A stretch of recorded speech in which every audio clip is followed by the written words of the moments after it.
Allah. أشهد أن لا إله إلا الله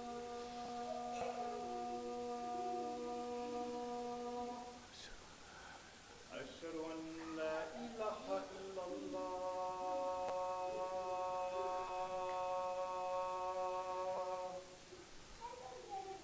أشهد أن محمدا رسول الله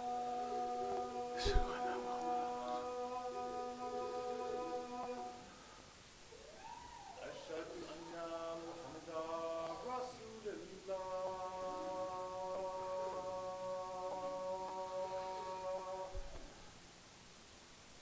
حي على الصلاة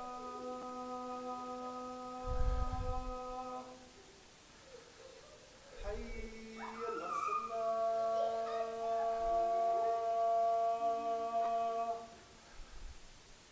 حي على الفلاح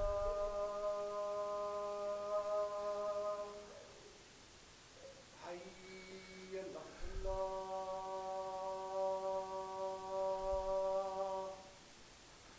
الله أكبر الله أكبر Allah. لا إله إلا الله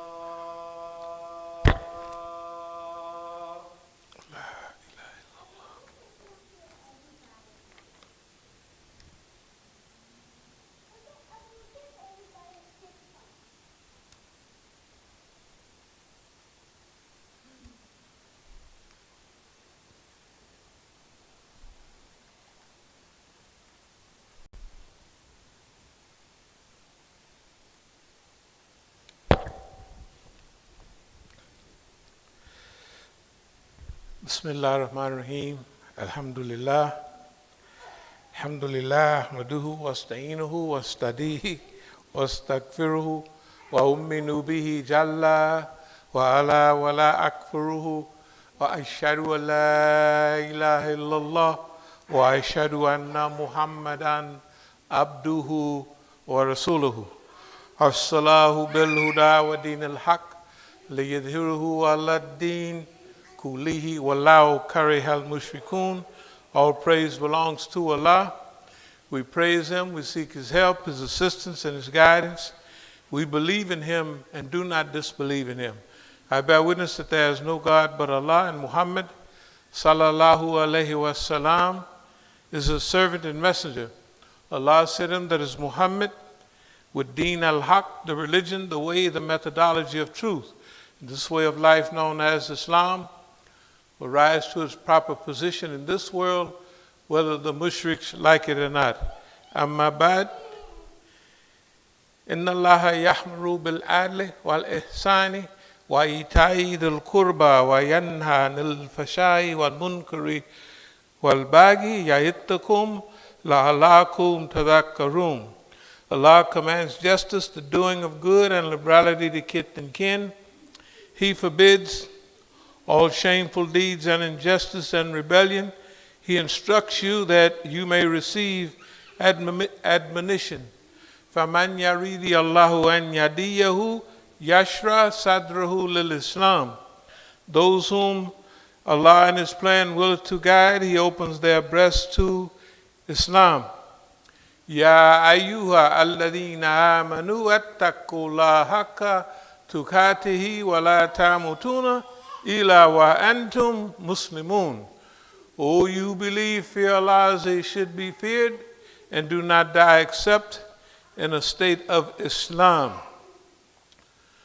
وَاتَّصِمُوا بِحَبْلِ اللَّهِ جَمِيعًا وَلَا تَفَرَّقُوا. Hold fast all together to the rope which Allah stretches out to you, and be not divided amongst yourself. Kuntum khayra umatin ukrijat lil nasi tamaruna bil ma'rufi wa tanhauna 'anil munkar wa tu'minuna billah. You are the best peoples ever raised up for mankind, because you enjoin the right, you forbid the wrong, and you believe in Allah subhanahu wa ta'ala. The most truthful of discourses is the book of Allah. The most trustworthy word is taqwa, or fear of Allah. The best of the community is the community of Prophet Ibrahim. The best way of life is the sunnah. of Prophet Muhammad sallallahu alaihi wasallam. The remembrance of Allah is the most glorious of all things. The best of all narrations is Quran. The best acts are those requiring the highest degree of will and determination. The most glorious death is the death of the martyr. The best way of life is the one adopted by the prophets of Allah.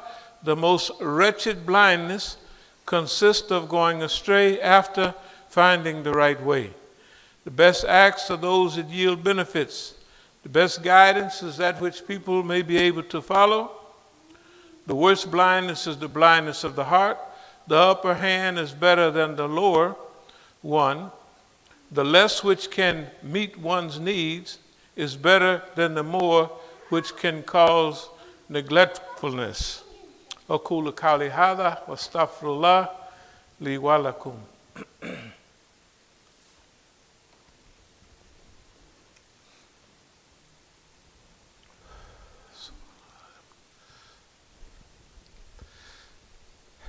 بسم الله الرحمن الرحيم.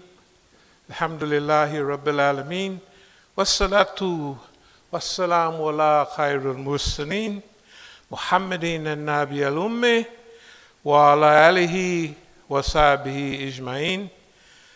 أما بعد، يقول الله تعالى في القرآن الكريم: إن الله وملائكته يصلون على النبي يا أيها الذين آمنوا صلوا عليه وسلموا تسليما. اللهم صل على سيدنا مولانا محمد صلى الله عليه وسلم. بسم الله الرحمن الرحيم. وقد مكروا مكرهم وعند الله مكرهم وإن كان مكرهم لتزول منه الجبال فلا تحسبن الله مخلف وعده رسوله إن الله عزيز ذو انتقام. Mighty indeed were the plots which they made, but their plots were well within the sight of Allah, even though they were as much as to shake the heels. Never think that Allah will fail in His messenger, that is, in His promise to His messenger, for Allah is exalted in power, Lord of retribution. Of course, this is one of our favorite ayats, that's why we read it so often. Basically, what it's saying is there are plans afoot in the world. Makr is plan. That's why in the Quran it says, وَمَكْرُوا وَمَكْرُ اللَّهُ وَاللَّهُ خَيْرُ الْمَاكِرِينَ. They plan and Allah plans, and Allah is the best of planners, of course. In this case, what it's saying is, وَقَدْ مَكْرُهُ مَكْرُهُمْ وَإِنَّ اللَّهَ مَكْرُهُمْ إِنْ كَانَ مَكْرُهُمْ لِتَزُولَ مِنْهُ الْجِبَالُ. The plans are so skillfully designed, and in some cases so well executed, that if they were to reach their fulfillment, it would shake the hills. Technically what it means, that Jabalu is hills, and Tazalu means the hills or Islam would disappear. It would shake the hills, meaning that the hills would just come on down. In this case, it means these people are planning plans so skillful, so rotten, and so deadly that if they were executed with perfection and they were fulfilled with completion, it wouldn't be no more Islam. That's what it means. And when we look around the world, dear believers, we can see that today. But there's another ayat in Quran.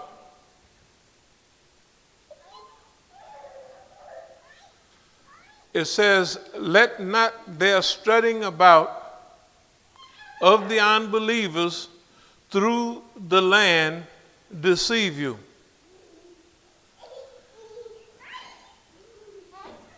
This is saying, in the old days, people would walk, or a woman would walk, and she would be strutting. You say, that girl is strutting. It's a type of walk that has a tinge of arrogance and self-confidence. Let's see. So what it's saying is, don't let these people, they're strutting about in the land, all over the world. That means this is a global movement.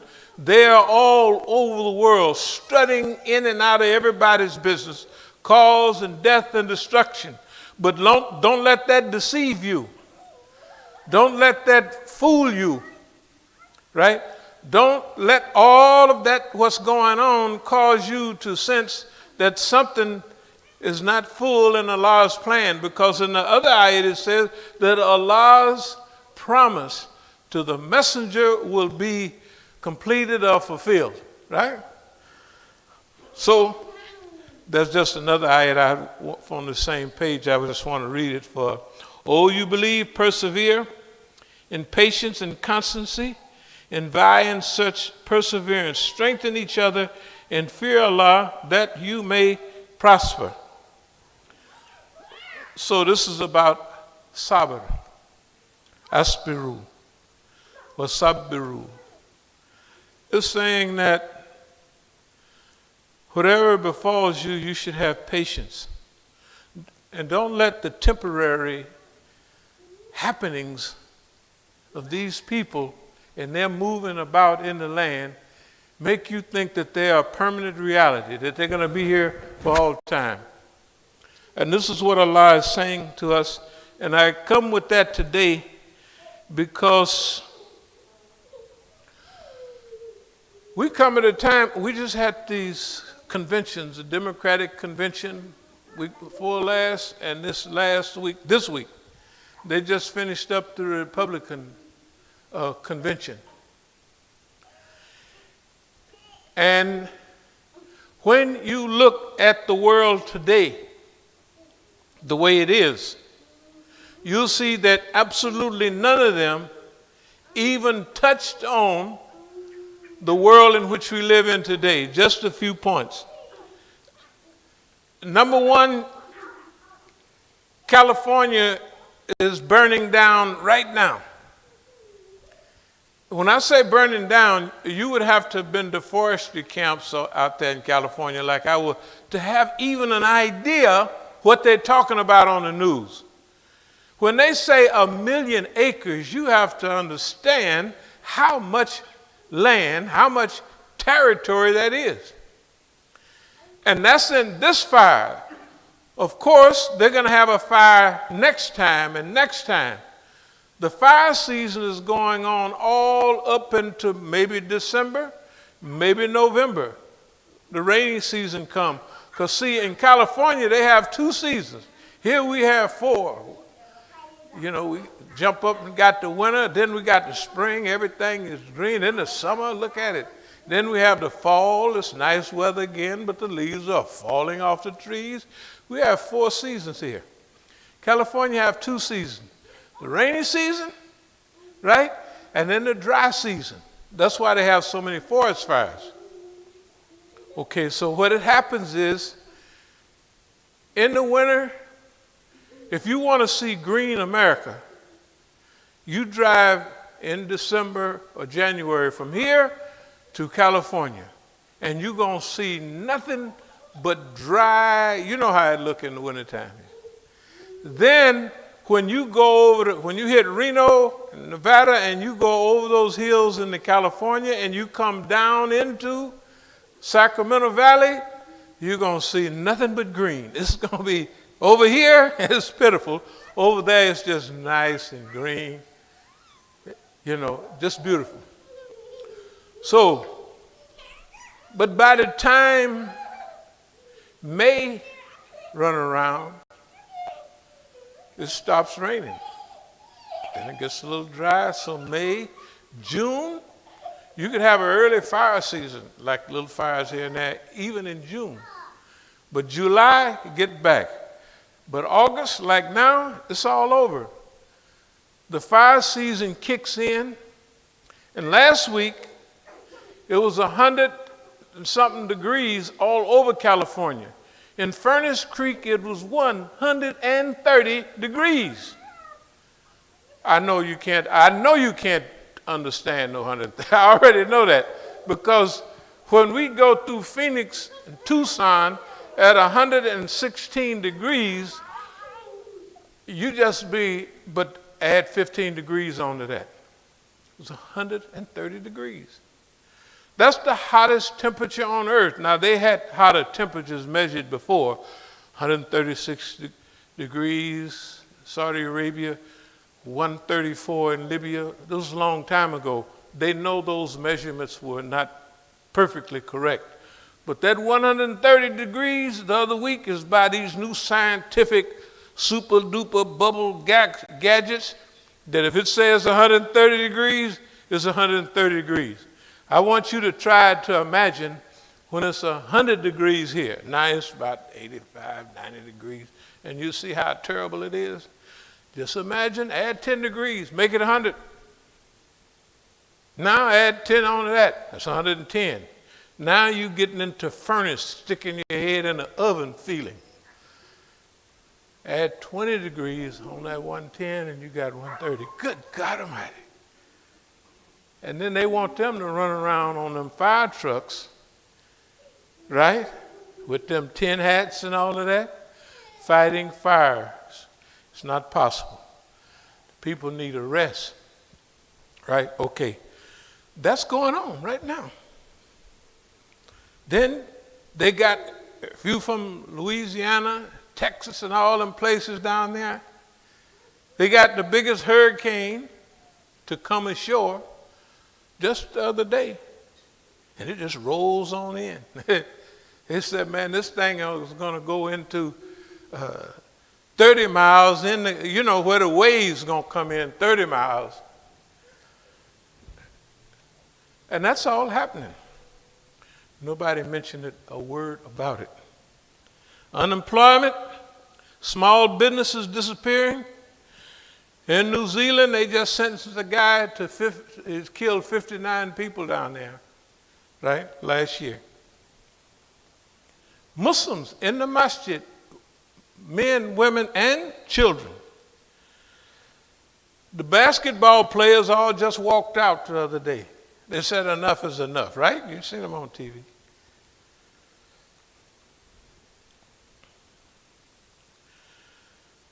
The pandemic, last night it was 184,000. That's what the brothers told me. They stopped showing it on TV. They used to have it in the corner every day to remember 157,000. Now, 184,000, you flip a coin, by the time it hit the ground, it's going to be 200,000 people next week. You getting into people. You getting into real pandemic. You getting into real bubonic plague numbers, you know what I mean? When them plagues would scorch the land and kill up thousands and hundreds of thousands of people. We in that now. That's what we're actually in. Right now. Don't mention the floods. Don't worry about that. Don't mention the fires. But see, with all of this going on, nobody mentions God. And the only place you find these type of statistics and discussions is in the Bible and in the Quran and other religious literature, right? That God sent a plague on the people and it just busted them up. Floods of biblical proportions where they evacuate. The stuff happening here in the United States is stuff that used to happen overseas a long time ago.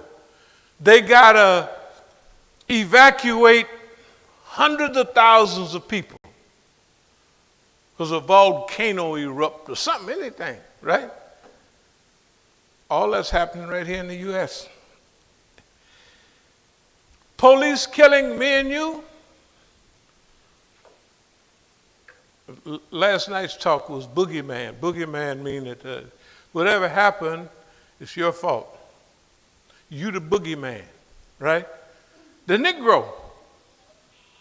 What are they saying? The Republicans saying last night, we don't want nobody uprising and jumping up and down. We got to protect our property. We got to protect our land. Isn't that right?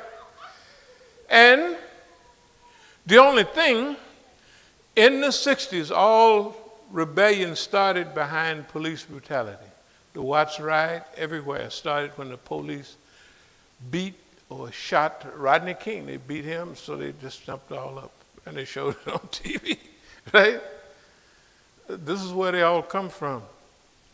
Now, the mixture of Israeli police department-ism taught to the police here, you look at the clothes now that they're wearing here, is Israeli style. Flak jackets, tied down weapons. The police with long guns and weapons, right? All that stuff. Then they can wear ninja stuff, mask and all that, right? And they no knock and stop and frisk goes back to Nixon time.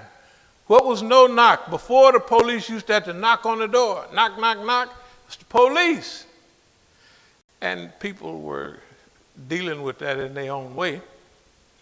And then they said, we can't say that because then the people got drugs. They'll jump out the window or throw their drugs in the toilet, something like that.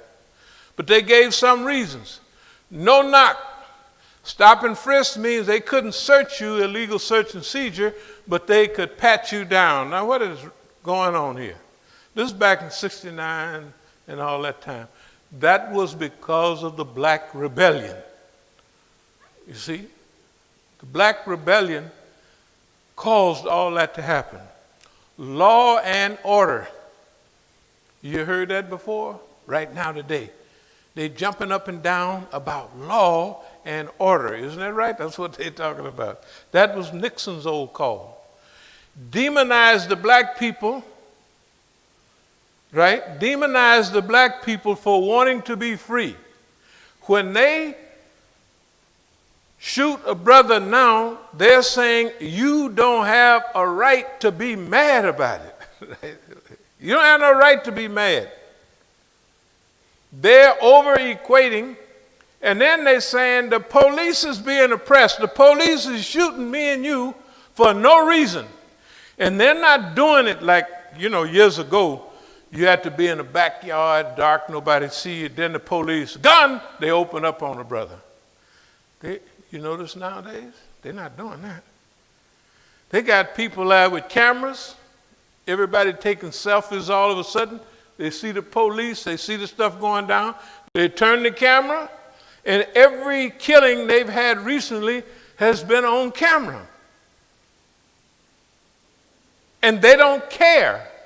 Can you imagine before, if you'd have pulled out a camera and the police said, remember the people, the Black Panther Party used to go around and watch the police, and the police might cover their badges up when they're beating somebody. No, they don't care. They don't care because they done worked on the public's mind. The police is not the problem, it's the niggas the problem. Not only are they a problem, the nice parents of all of these people are saying, the lady said the other day, I'm praying for all you people, talking about the people. And then she said, and I'm praying for the police too. Basically, something is wrong in your hearts. You know how the people are. They forgave. In every demonstration, with George Floyd, it don't make no difference. Think about it.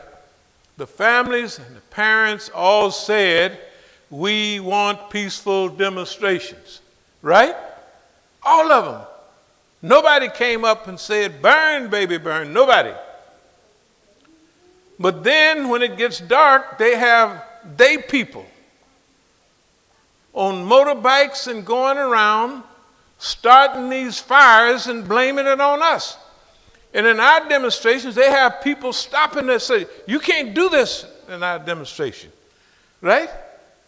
In some cities, they have police officers, just not in uniform, of course, breaking windows and doing stuff, and then they blame it on us. And the problem is not the police, right? Problem is us. We the boogeyman. We got to reestablish law and order. Forget about the Black Lives Matter. If you haven't figured it out by now, something is wrong. Black lives matter to me and you, but they don't mean nothing to the system. You're an impediment. You're in the way. You're the boogeyman. You remember the boogeyman gonna get you? Every problem, you started it. And all the big companies, you show me a Negro that sent a factory overseas and disemployed all these white folks. You ever heard of deindustrialization of America? That's in the 1980s. Their plan, deindustrialize America, is making too much money, and we're gonna, the people, oh, you should have seen, they had Negroes, man, working at the GM and them places out in California and the Midwest too. The auto workers was making so much money. If y'all remember them old movies with, that wasn't Richard Pryor. It might have been Richard Pryor in it, where the people working in them car factories was making so much money they was snorting cocaine and all that. They had the money to snort cocaine. You know how much cocaine was in? $100 per gram. That little old spoon.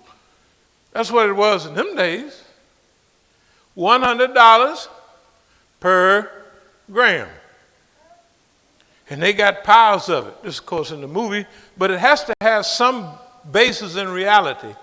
The auto workers was living in the hills. In California, when you live in the hills, you're in the big time.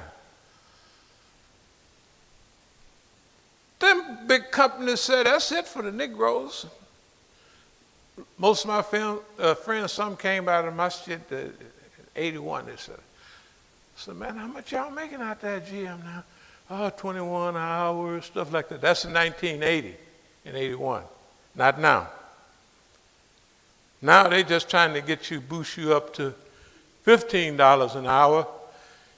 If people make $25 and $30 an hour, they feel like they are not doing too bad. But you got to make almost $100 an hour to live a human lifestyle, at least 50 or 60, right? Per hour. You got to have that kind of money. You got to pay taxes. You got to pay insurance. I don't know how people do it. But that's what they got to do. Let me get back to, remember, you the boogeyman. You the problem. It's those immigrants. Now, that was an old crazy man called Ronald Reagan. You know, he was from California. He was the governor of California, then he became president. All his friends was big growers in California. Do you know what Ronald Reagan passed? He passed the thing. He said, as many of y'all can come here, great. He's the first one that passed the relief bill. He wanted to have open borders where you can come on over. Because, see, in the old days, the people came over and then they did their work and they went back to Mexico. So all their families in Mexico was driving big trucks and they was living good. Then they closed the border down so people couldn't go back and forth, so they had to stay over here. Right? Dumb. You got to stay over here because they can't go back and forth. You didn't have all the people over here when they could go back and forth. They just wanted to work here. They didn't want to live here. All right. So Ronald Reagan had a thing. He said, y'all can go and come all you want, because he was from California and his grower friends was growing grapes and peaches. You know, California probably it grows almost half the stuff that we eat You see on the box, California. Okay. So, all the killings and everything that's been going on here has been going on in spite of our desire for peace and tranquility.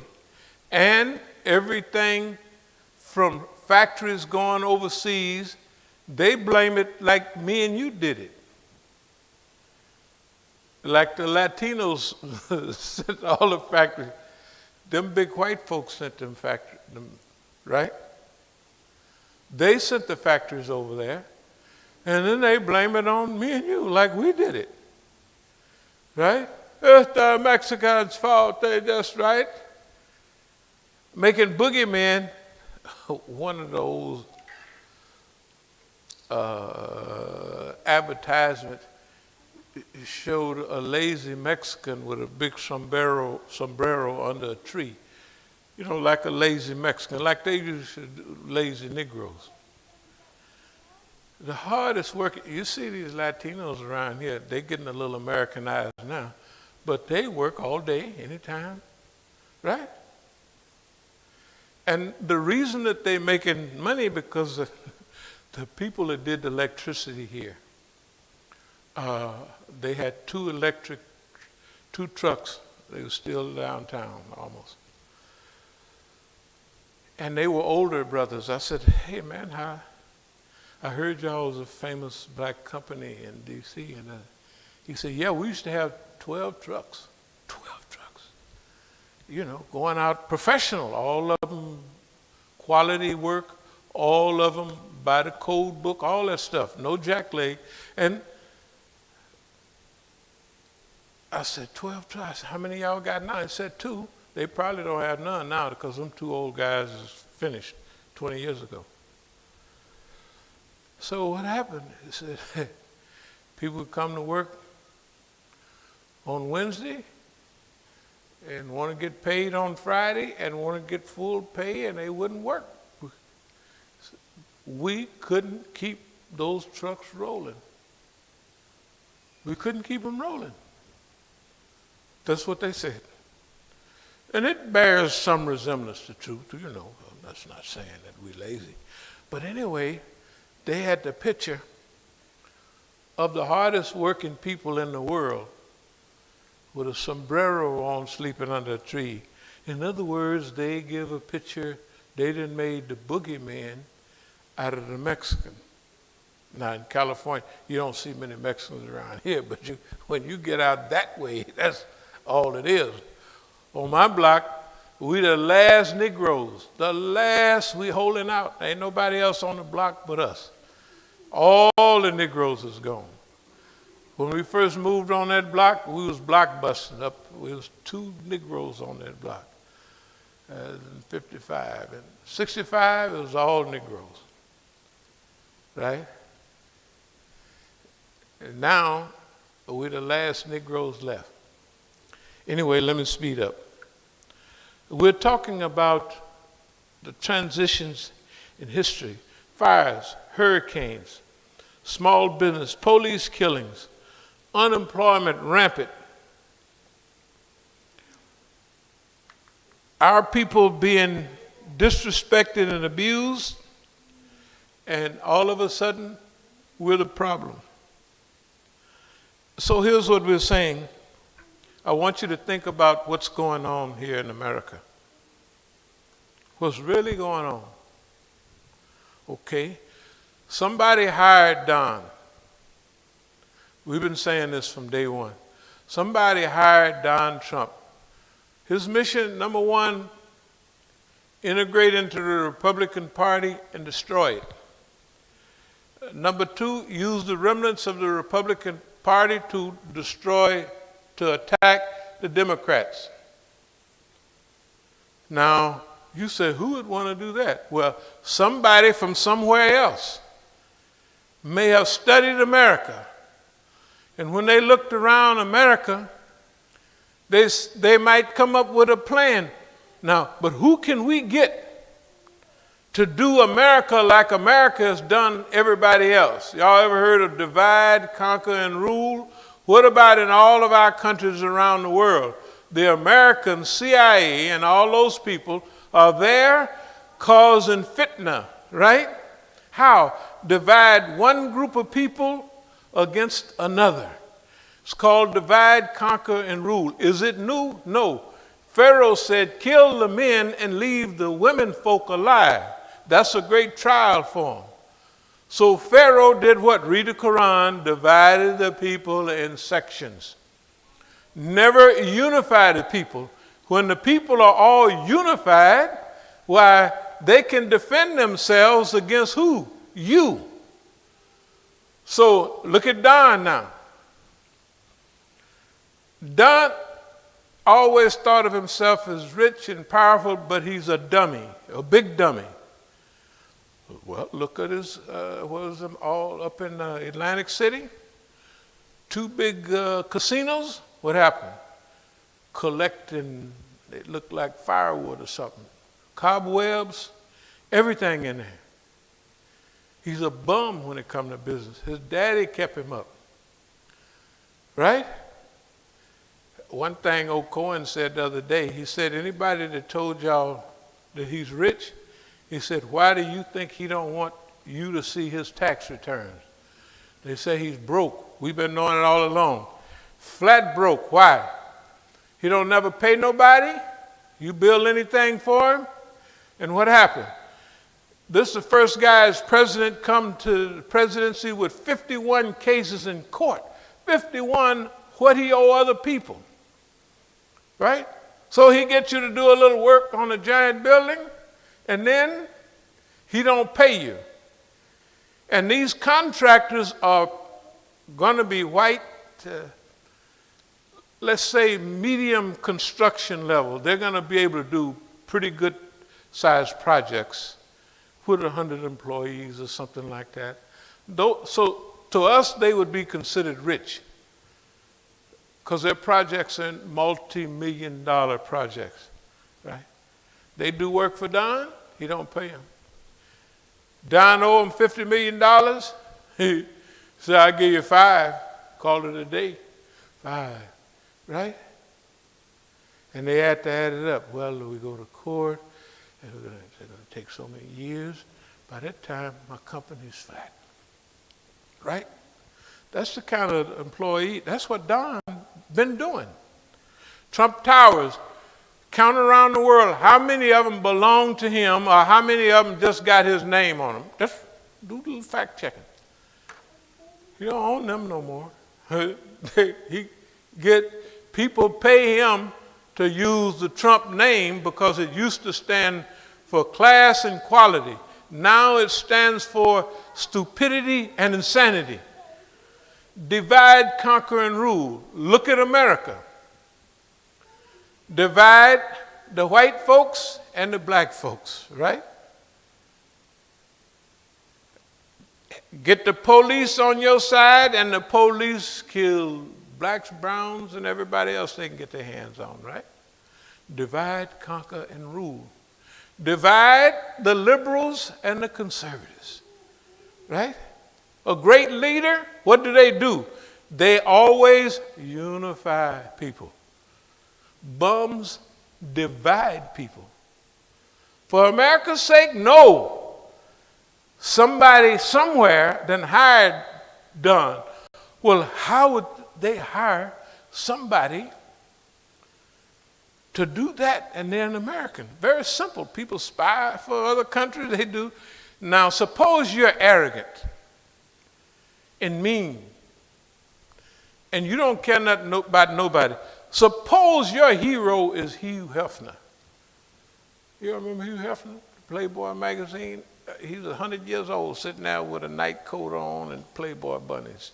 I'm just saying. That's his hero. Y'all remember that? That's his hero. That's his idol, Hugh Hefner. Suppose my hero was Iceberg Slim. Now, what kind of doggone superfly? Somebody, my hero is Iceberg Slim, right? And I'm going to lead y'all to freedom. My hero is Iceberg Slim. Big pimp, writing books, talking crazy, all that. right? That's my hero. His hero is the Playboy Bunny Man. That's his hero. Yes, I love him. I just like that lifestyle. And he proves it, right? Look, you want somebody to destroy a country? Well, you got to get somebody that don't care nothing about the country. He care about himself. So you can hire him. I'm telling you, add it up. Believe me, don't believe me, it don't make no difference. Add it up. Take out your pencil and paper and add up. What has he been doing? What is the learning curve like? Suppose he didn't want to be president. He just wanted to be president, but he didn't want to do the work. Well, finally he'd get into the job, right? And that would be a learning curve, right? Learning curve. You wouldn't get worse on a job. You would get better at least. I mean, if you just can read and write, you would say, I just made a mistake here. I'm going to improve. It's called a learning curve. You don't have no learning curve. You have an effing up curve. Whatever, something happens, right? He going to improve on messing up. Tell the truth. Show me a learning curve where he learned this and that. I learned that if you tell people this and make people do that, they won't like you and they'll hate you. And management curve, remember we had one on crisis management? We had 2 programs on crisis management. That means if a crisis happened, well, now we way off into it. We up to 185,000 people dead. This is not speculation, right? We told y'all that the first day. What was the program? Right here at Jum'ah. Crisis management. If you have a crisis, this is the process, right? I didn't write that stuff. That's what the white folks have a whole stack on of management principles. All he had to do was punch the computer crisis management, and then it just fell right on out. He could read it. And out of it might have 30 or 40 different approaches, but they all say basically the same thing, right? Did he learn anything? Absolutely not. What did he say? We're going to get that boy, y'all remember them old snake oil wagons? The guy'd go around and he'd have a bottle of medicine. This is in the Old West. And it costs $1 per bottle now. $1 is a lot of money in those days. And that medicine was actually a speedball. Speedball meant that it had 2 main ingredients, heroin and cocaine. And what the guy tell you, you take this syrup right here, and it's going to cure you of anything you got. And you know what? The people drank it, and they thought they was cured. Why? The pain. I don't care whether it's cancer. That heroin would kill the pain, right? And then the cocaine in there, Coca-Cola, cocaine, it was legal before 1914. The cocaine was legal, so the pain, speedball, the pain, the heroin would cure, would just knock it out. And then the nod, no nod, because that cocaine juice you up. So, man, you floating on a cloud. You say, I'm cured, I got the Holy Ghost, right? And that's what this dummy is going around. This is Trump oil. $2 a bottle. You drink this, your hair gonna grow back. Here's a man, but that's technically bald-headed, and everybody know it, right? This gonna grow hair on your head. It's going to shave your fingernails. It's going to put hair on your chest. It's going to make your feet shaped right. It's going to make you have good digestion. And he got a whole list of things. You follow him, you listen to that crap he's talking, and you're cured. Right? Going to give you eyesight to the blind. Going to get people out of the hospital. Only thing is almost 200,000 people have died, most of them of color, of course. So why should he care, right? It's your uncle and your grandmama died. Divide, conquer, and rule. He done got, if you listen to, well, I didn't listen to all of it because technically I couldn't. I could listen to the Democrats. They lie within the framework. You said, boy, they lie, they lying, and they be lying. But the Republicans live on another planet. They didn't mention none of this stuff. Police getting shot. They mentioned rioting and rebellion. They live on another planet. Who would do that? Some foreign entity that got a fool that's determined to destroy America, and it's working. Yeah, Trump is working for somebody else. Don't believe all of this, the Russians. It may be. Whoever it is has studied the situation and they're applying it, right? And it's working. Now me and you, the poor Negro, we're talking about saving the world, of course, making a nice world. We're talking about alternative resistance and nonviolent resistance, right? So we look at that, we said, this is an opportunity for me and you.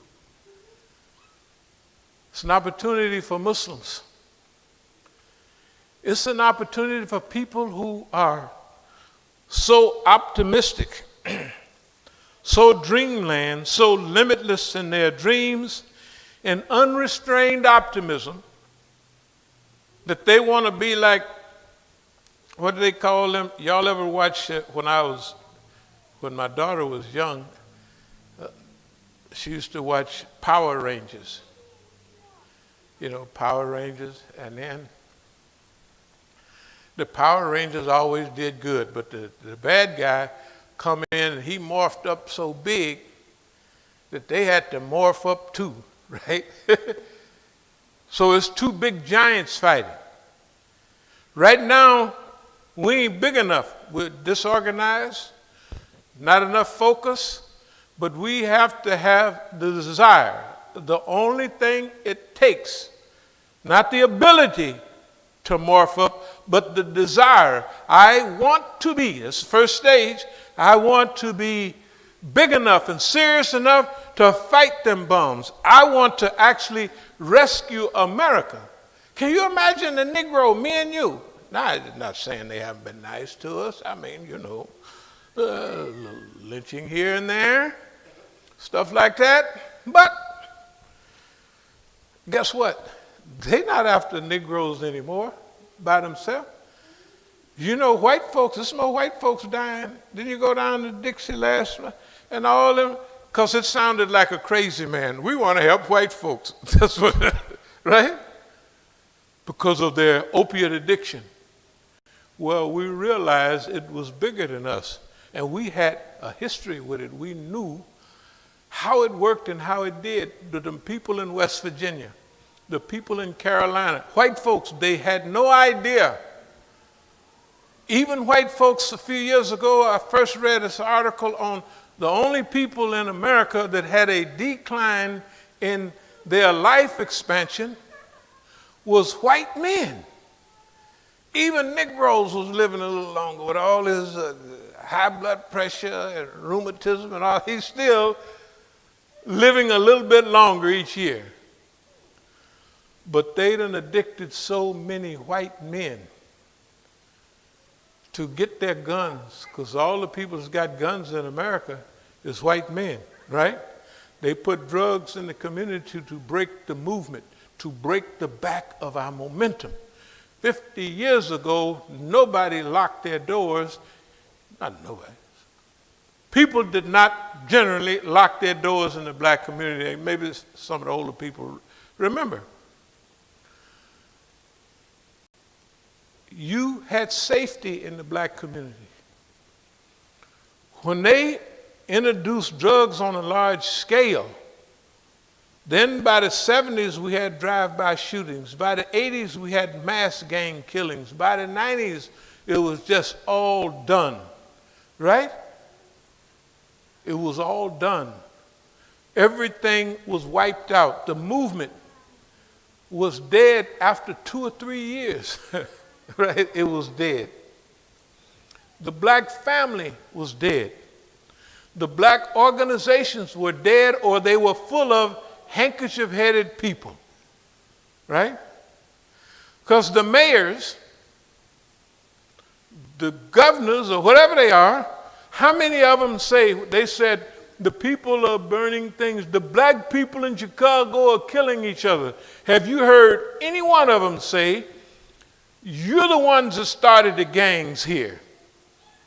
You are the ones that introduced drugs and they don't have the courage.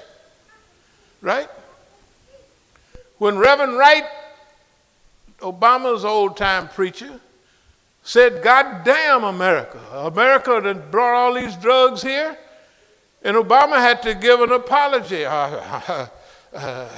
Reverend Wright, he might be Reverend wrong and all of that. You know what I mean? You see what I mean? But the Reverend was right. He was correct. We've absorbed all of this information. But we're Muslims. So what are we going to do with this? It's not just about, we just happen to be getting killed, but when you look at all the demonstrations, you're going to find as many white people there as black, maybe more even now, right? Now, some of them are told to be there, and the people don't know why they're there. We went downtown to a lot of these, and we called it, tried to teach with the loudspeaker about sit-ins, what we had in the 60s. Sit-ins and teach-ins. A teach-in was, right, you have, you take over a university and you teach the people, why are we doing this, right? And it's called a teach-in. If you notice all those demonstrations, remember thousands of people out there a couple of months ago? What were they there for? If you asked them, why are you here? They didn't know, we just mad, right? And then when they walk around peacefully, then at night, the people that the United States government hired them to come and burn up everything and blame it on them, right? And then a month and a half or two ago, they changed the whole dialogue. Some silly Negro then supposedly said something about Jews, right? And now you have Negroes, they ain't talking about Black Lives Matter, they're saying we're sorry to Jews. How the hell that happened? You got to slow this stuff down. Just a minute now. How did that happen? How did they change the dialogue from the man got his knee right on the Negro and he dies, and you can tell he's dying, because he says, my stomach is hurting. His stomach is hurting. That means, when you die, you have your body relaxes. Your autonomic nervous system collapses. You have a defecation or whatever it is, right? So his stomach, and then you see in deadly situations, when people are just getting ready to go, I know in them riots in the penitentiary and stuff, people would call for their mama. Now, niggas and black people would call for Jesus a lot. Jesus, they remember, when was I safe? And the Negro in Jesus' hands. And the white boy, when his mama was right. This is stuff that's in people. You don't put it in yourself, it's there. And when he called for his mama, he was just about to die. Because that's what happens before you die. And they knew it. They knew it. The guy's there, standing there playing pocket pool. And then they changed the subject to nobody's talking about that. And then that goes along, and the government is saying, well, we love everybody. They want to take Aunt Jemima pancakes. I went down there and bought 3 gallons of the syrup, not that I like Aunt Jemima pancakes or nothing. What Aunt Jemima got to do with anything, right? We're going to close down here. Now, Aunt Jemima is not the old handkerchief-headed Aunt Jemima. This is a modern, this is slick Aunt Jemima, right? So leave Aunt Jemima alone. Leave Aunt Jemima out of this and solve the problem, right? Not something, and now I go in the store, they still there. I think they was lying. But anyway, our job, teaching, spreading, and sharing our philosophy, because nobody else has got it. Sharing the solutions to fix America, to have the vision and the dream about how you want the world to be, and trying to unify enough people and organize enough people and focus enough people to get involved in that. That's where we're coming from. There's nothing else to do but that type of thing.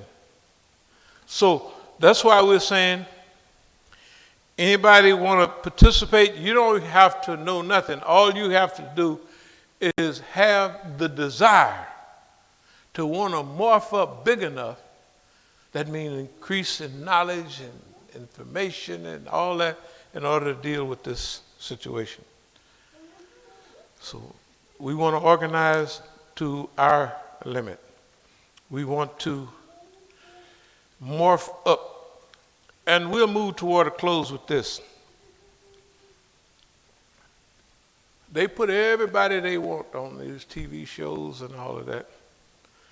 But they're very selective. The Negroes that you see are not talking about this. The Muslims that you see are not talking about this. But I think most people know that this is this is the problem solving reality that we're living in. And none of the Negroes are talking about it. None of the Muslims are talking about it, right? None of the news, they don't even mention it, right? Because they want to sound somewhere in the box. Now, we're not getting into Dick Gregoryism. Now, I really like Dick Gregory, but I didn't realize why he was stretched out so much till I got, years ago, a set of, y'all might have some of them. It was Malcolm X, 30 lectures. And Dick Gregory was in several of them from 1964 and all that. So Dick Gregory was talking about the FBI then. Remember, he was the biggest comedian in America in those days. He was big. Dick Gregory was big, the biggest comedian we had at that time. And then he started getting a whole lot of sense. Well, he always had a lot of sense, and you could hear it.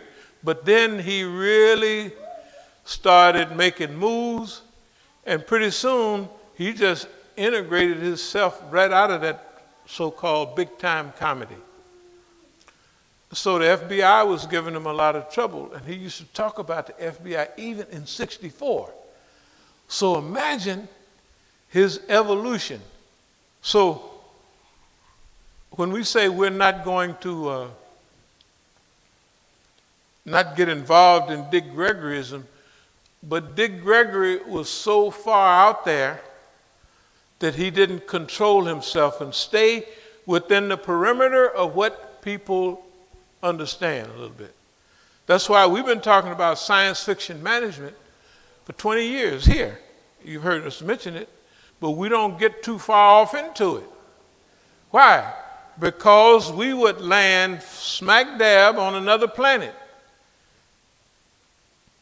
On another planet, because what's happening with me is not happening with y'all. I'm out there, I would be telling you, but I should look like I had 2-3 years and everything. The brother's a nice brother, but it's too far out. So what we're doing is we're staying, touching the ground, but easing off as far as we can go, right? That's our job. That's what we have to do. But you don't have to worry about Sean Hannity. He ain't going to invite nobody nowhere anymore because they want stupid people. People say, you did a good job with Sean Hannity. I said, I did better than a good job.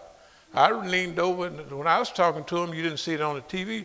I said, boy, are you wearing pantyhose or drawers? You know what that means in our language. They ain't put that on there. But I said it. Some of y'all have seen the programs with Daniel Pipes and them. You know, the big Zionists. Now, don't forget now, who do you think Donald Trump's advisor is right now? Sean Hannity, isn't that right? What everybody say, Sean got his ear. So, Daniel Pipes on TV and all that, in these big audiences. So you can call them out. I did. I say, you talking all that stuff about Imam Musa. I say, you can meet me in Philadelphia. That's where you're supposed to be from. We'll get a place down at the university. And you talking all that trash behind our back. Meet us out in the open. I'm not going to.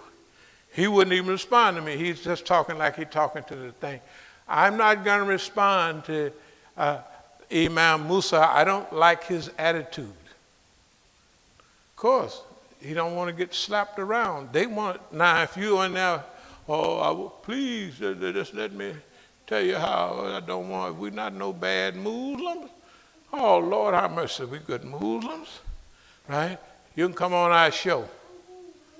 Crawl in the door. Let me wipe my foot on your head, and you can come on in, right? Abe Foxman, their biggest boy, the guy down there in the Zionist thing. Imam Musa is a mouthpiece for Tehran. Yeah, sucker? Well, come on out and show how that's working. And he won't even answer, right? But he'll answer everybody else. You can see anybody. You can see the National Negro. When he said something about the Zionists, the next day, he was on there playing Mendelssohn. Remember playing the violin? Anybody remember that? Maybe that's too far. Y'all don't remember the National Negro playing the violin? Mendelssohn. Mendelssohn's supposed to be a Jew that became a Christian. And this is the National Negro. The National Negro, right? They have their people selected and chose. And they're not going to let nobody get on their thing unless they are selected by boss man. I'm going to move the water close. Steve Emerson. Well, I don't need to get him. But he's another one of these cowards. The National Terrorism Project, something like that. Imam Musa is a terrorist and all of that. Well, come on out and prove it. What are you talking about? Don't stand back there and throw rocks and hide your hand. Come on out. They won't come out. Why they won't come out? Because you're not afraid of them. They ain't gonna have that. If you a bootlicking, you see a Muslim on national TV, you know something's wrong with him. They're not gonna let nobody get on there that talks like this, that outlines what everybody knows. They call Donald Trump the divider in chief, right? That's what they call him on the news. He's the divider in chief. Well, why don't they bring somebody on that can explain how he systematically divides, why he systematically divides, how this is linked together? Okay, we're going to close, but we've had some experience with this. Post-American Empire. Man, this is 2000, less than 9 years ago. Self-control, discipline, nafs, Quranic command, ulul amr minkum, those who are charged with authority from amongst yourself. Psychodegradable. Y'all know about biologically degradable, right? But what's psychological? Psychodegradable. Psychodegradable is when you can take all the doo-doo that they throw at you, turn it into a type of psychological compost, and use it against them. That's what psychodegradable is. Right? Remember, psychological guerrilla warfare, psychodegradable. They said, these niggas is getting too smart because it's an idea. If you believe that you can take anything people use against you and transfer it into something that is useful, just imagine, can't nobody do anything to you. Because you're going to be 80% successful, 70%. That means you're going to get a track record of turning things that people use against you for your benefit. This is called psychodegradable, not biodegradable, but psychodegradable. They try to use something against you, and before long, they babbling at the mouth and stuttering, right? Because you done run what we used to call boss game on him. You got to have courage. You got to just try. Don't worry. Just give it a shot. They ain't going to hurt you. Psychodegradable. Boy, look at here. Well, tafweed, delegation, and rida, well pleased. Design fitna. We're moving toward a close. Designed fitna. That's when you design your own fitna. And people respond to the fitna you design. Right? That means that you're controlling your environment. You cannot be, you cannot be a dummy and do that consistently. Designed fitna. I'll close with this. This is Project Imam Hussein in America. Somebody wanted me to say something because this is Muharram. I think it's the 8th day of Muharram. And in 2 more days, it will be Ashura, the 10th of Muharram. Imam Hussein was martyred on that day. Him and a lot of his family members. Imam Hussein was the grandson of Prophet Muhammad sallallahu alaihi wasallam. And this is where you get Iraq involved, Najaf and Karbala, all of that involved. Now, you just got to remember that we told everybody here that out of the 2 million people going to Najaf and Karbala, there's something happening within them that they don't know what it is, right? But it's there. And on January 3rd of this year, when they martyred Qasem Soleimani, millions of people, Iraq, Iran, Afghanistan, all that area came out and said, this guy is all right. Everything that he wanted to do as a leader came out to be because of his martyrdom. That was Qasem Soleimani. So the point is that Allah protects your martyrdom. Allah is not going to let anybody achieve martyrdom. That's why we say in Islam, he or she achieved martyrdom. And when you do, everything is forgiven. Do you know if you're martyred, they don't wash your body. Your blood purifies you. You're buried like that. Right? There's no ghusl if you're martyred. On a battlefield especially, there's no ghusl. You're buried like that. It purifies you. Everything you owed is gone except debt. Do you know what? You do not have to pass the judgment. Your martyrdom, right? Y'all say, remember this in Hadith? All bam, straight to paradise.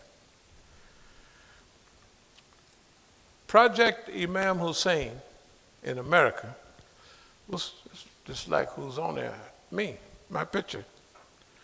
So my grandson was killed, my son had been, you saw all the pictures. And I was telling them, y'all got Imam Hussein right here in America, right? Talking all that stuff out of your side of your mouth. The same people that should have rallied behind, You know, I'm going to big programs passing all this out, and everybody got their hands in their pocket. I said, man, that's cold-blooded. I mean, but not cold-blooded. I recognize that there are people here in America that's making claims about who they follow, but they don't practice it. I'm not going to say who they are. They don't practice it, right? So therefore, we practice what we preach. O Allah, we seek thy refuge from anxiety and grief. We seek thy refuge from lack of strength and laziness. We seek thy refuge from cowardice and niggardliness. We seek thy refuge from being overpowered by debt and the oppression of men. O Allah, suffice us with what is lawful. Keep from us what is prohibited. With thy grace, make us free from want of what is besides thee. Ameen. Iqamat as-salat.